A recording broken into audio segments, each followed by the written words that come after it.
So this is episode 2 of trying to find the best way to build large vessels. If you saw the first episode, the first method that I tested out was building a vessel in sections. So throwing one section, throwing another section, and then kind of stacking them together and blending them at the joints. The main qualm that I found with that method was trying to get a good consistency, a good dryness, but yet still wetness where you can blend the multiple sections together seamlessly and still shape, because I find that when I join them I still want to shape. So that was the main qualm there. Today we are just throwing the full 25 pounds. Yes, we are throwing that full 25 pounds. So I'm not sectioning them off into smaller pieces. I'm just doing the full thing. The main thing I was trying to see here is if I can solve the problem of not being able to shape as much when I needed to after kind of like building the pieces. So I'm hoping that I can kind of like get the height that I want and still continue to shape, because all the pieces of clay are one consistent moisture. That's what we're hoping for, right? That's what we hope for, right? So I'm not gonna lie, this was pretty much like 12 minutes of me fighting and battling this clay. Oh my goodness. And just my luck, I picked a pretty stiff piece of clay, and I was noticing it because I didn't wedge this clay since it was like pretty fresh clay. I felt like wedging it would go against me, so I pretty much just tried to slap it into a ball, and I noticed then that it was so stiff and so hard to even get into the ball. You can kind of see it as I'm trying to push it together and get the smoothness as I'm trying to throw. For this, I'm trying to use my core, like the core of my center and my gravity, and the core strength and the weight of my body to center this clay. That's how you normally center, but I was really trying to put in all the weight of my body into this. So yeah, you're just gonna see this process, and of course I'm gonna like jump in here and there to add my little tidbits of notes and kind of thought process. As you see, I'm putting in my palm, bro. We're not even fingering, or sorry, that sounded weird. We're not even like using our fingers kind of like in our like body together. I'm using my palm. And the clay was tussling with me. The clay was fighting and tussling with me. Oh my gosh. Okay, let me shut up and let you watch. It was a struggle.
At this point, we're getting into a pretty concerning spot because this clay was wobbling. Like, it really started wobbling when I was opening it.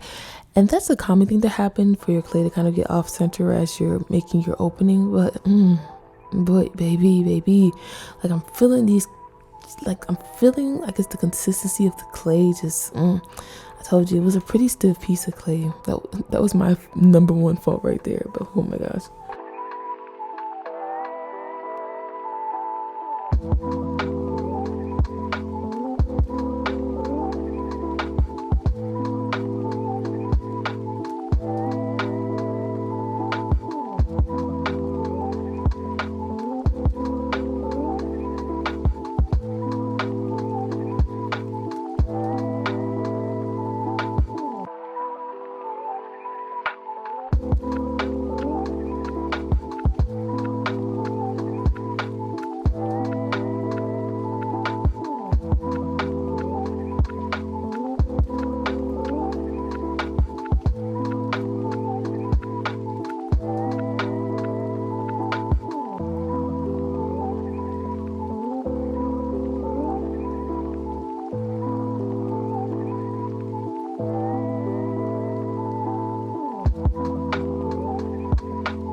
So I was struggling, as you saw, to pull this clay up. I was struggling so badly to get height, and I'm here for the height, okay? I'm here for tall, bigger pieces, and it was just making me so mad that it was just not getting taller. I feel like after a while I was like, okay, I'm gonna have to settle for what I have. It's time to start trying to shape this. Like, those walls were not coming up, this clay was not moving, and I feel like because I had to add so much water to try to get this clay less stiff as I could, and clay gets exhausted. Like, you really only have so much time and so much water to add before that clay starts getting tired on you, and it's not a good place to be. And yeah, so I was already taking a lot of time in water to get things centered, to try to get things moisture, and then using water to kind of like have my like lubricated walls to pull, so that's adding more water. This clay was getting exhausted, so I just had to try to start shaping, bro.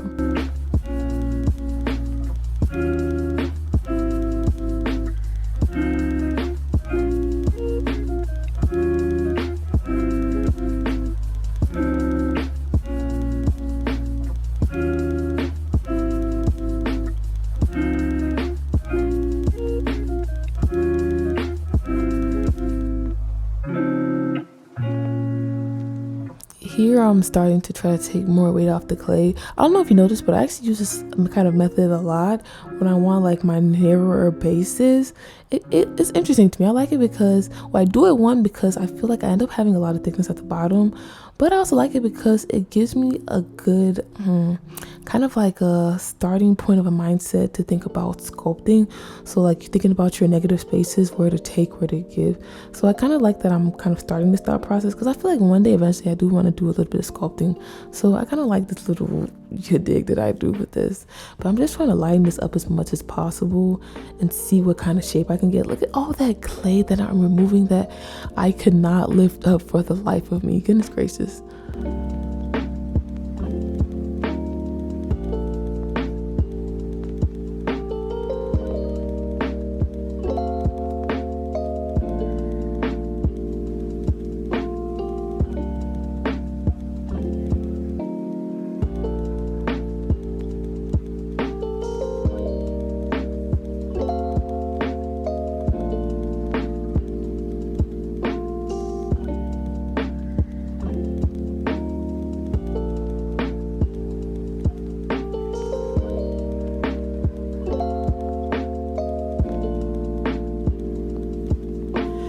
As I'm watching this, I am thinking to myself, girl, you are insane, because why did I keep going? I feel like this should have been the moment I should have knew something. Like, girl, put that clay down, turn that wheel off, walk away. But I'm still trying to shape. Like, when I'm in my tunnel vision mode, I'm trying to do something, figure something out, I can't see straight. I'm just trying to get to my end goal, my end point. Because I don't know what the frick, girl. What are you trying to go with this? What are you doing with this?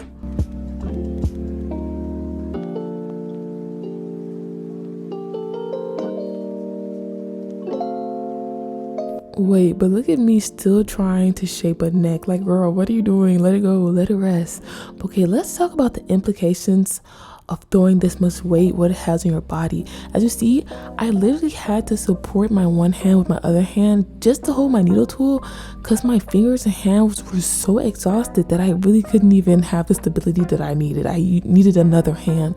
Like, that is wild. Like, this really had a toll on my body. For me, I think I'm going to count this method out of throwing this much clay in one.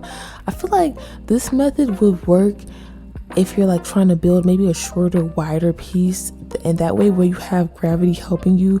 Gravity in itself and the rotation of the wheel is going to help you throw outwards. So, gravity's helping you that way. Why not do it that way? But trying to have height and trying to pull tall, I don't think I'm going to use this method. Also, like I said, the implications on your body. I feel like when we're younger, we don't think about how things will affect us. But continuously doing this, continuously putting this strain on your body, it's going to have a toll over time. And, you want to be able to throw as long as possible. So I feel like I'm going to kind of count this method out. Look at me finally deciding to stop. Like, girl, you should have been stopped like 10 minutes ago. But look at this. Look at all that clay at the bottom. And that's even after me going in with that like my wooden stick tool and removing all that clay. Like, I removed a good couple pounds of clay and there was still that much weight. Wait, this is me looking dejected. I was going through it. But okay, throwing a large mass of clay together to try to throw big and throw tall, it's gonna be a no for me. Thank you all for watching. See you in the next episode when we try the next method.